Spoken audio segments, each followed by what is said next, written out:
मर्जी, क्या नाम जप और ईश्वर की तरफ जाते हुए संसारिक सुख की कामना रखना गलत है? गलत क्या है?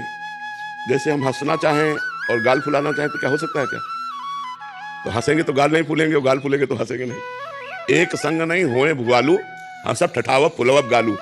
उस वक्त तुलसीदास जी ने कहा एक साथ जैसे गाल फुलाना और हंसना नहीं हो सकता, ऐसे ही एक साथ विषय भोगों की चाह रखना और भगवत भजन करना, ये एक साथ नहीं हो सकता। विषय भोगों की चाह अगर है तो भजन बनेगा ही नहीं, और भजन है तो विषय भोगों से वैराग्य अवश्य होगा।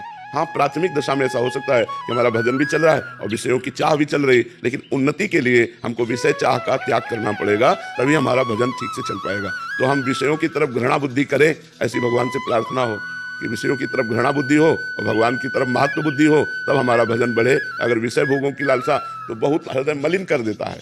विषय भोगों की लालसा हृदय को मलिन करता है और मलिन हृदय में भजन की रुचि नहीं रहती। तो हमें अगर भजन में रुचि बढ़ानी है तो विषय भोगों से हटना पड़ेगा, और विषय भोगों से हटना बड़ा कठिन है, क्योंकि बहुत जन्मों से उसी में हम लगे रहे तो वो सुखद लगता है। अच्छा, भजन में कोई सुख अभी मिल नहीं रहा, तो इसलिए हमारा मन ज्यादातर विषय भोगों की तरफ ही जाता है। तो थोड़ा एक कष्ट की यात्रा है कि विषय भोगों की तरफ जाते हुए मन को विषय ना भोगने देना और डट कर भजन करना, तो फिर वो आगे क्रॉस कर जाएगा।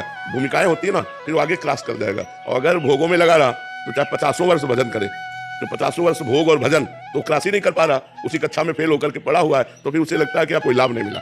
इसलिए हमें विषय त्याग कर भजन में लगना चाहिए।